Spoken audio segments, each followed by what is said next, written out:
السلام عليكم، معكم زكريا من قناة تعلم تقنية لرنتك 5. فيديو اليوم رح نحكي فيه عن خدمة الباي باك. هاي الخدمة متوفرة بمجموعة كبيرة من المحلات الموجودة في الاتحاد الأوروبي وخاصة في ألمانيا. مثلا في عندي الدي ام، عندي الريفي، تيليكوم،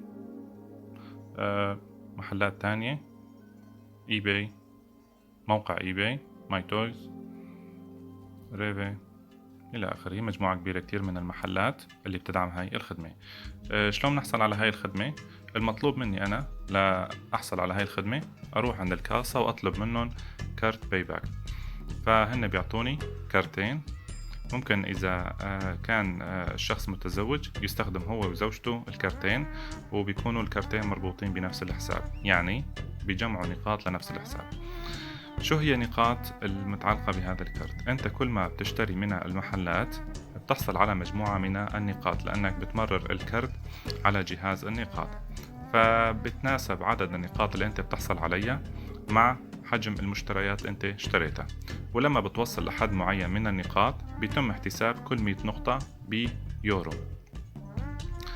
بيعطوك خيارات كتير لهي الخدمة. ممكن أنت تدفع مباشرة بالنقاط في المحلات، ممكن أنت تحول هاي النقاط لكوبون وبتدفع فيه، ممكن أنت تشتري مباشرة من النقاط. فمثلا أنا كل مرة بروح بشتري بيتجمع عندي النقاط من خلال هذا البرنامج الموجود على خدمة موجود في ستور جوجل.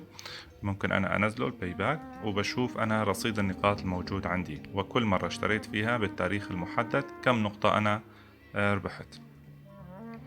بجمع هاي النقاط. ممكن أنا أروح أشتري مباشرة بهاي النقاط. باجي هون على البنك دايلوشن وبشوف الأسعار محددة بنقاط. فأنا هون بجمع مثلا 2700 نقطة، بشتري هاي الحقيبة، أو بشتري ب3500 نقطة هاي المقلاية إلى آخره. نرجع هلا على البرنامج. إيش ممكن كمان نحكي عليه؟ في كوبونات. ممكن أحيانا بيجيني أنا على البيت دعايات كوبونات، ممكن أنا أخذ هاي الكوبونات وأستفيد منها بإضافة النقاط لرصيدي. المطلوب مني لإضافة النقاط فقط أني أمرر الكرت اللي موجود عندي على الجهاز. طبعا بمجرد أن أحصل على الكرت لازم أفعله، يا أما بفعله من إحدى محلات اللي بيكون فيها جهاز لتفعيل هاي الخدمة، أو باجي أنا على البيت وعن طريق الموبايل أو اللابتوب بدخل بياناتي، عنواني الحقيقي، مشان أنا إذا اشتريت غرض بيجيني عن طريق هاي البيانات بيصلني لحد البيت.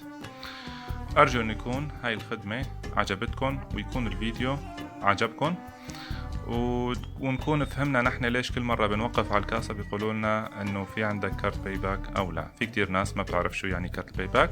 ارجو تكون الفكرة صارت واضحة.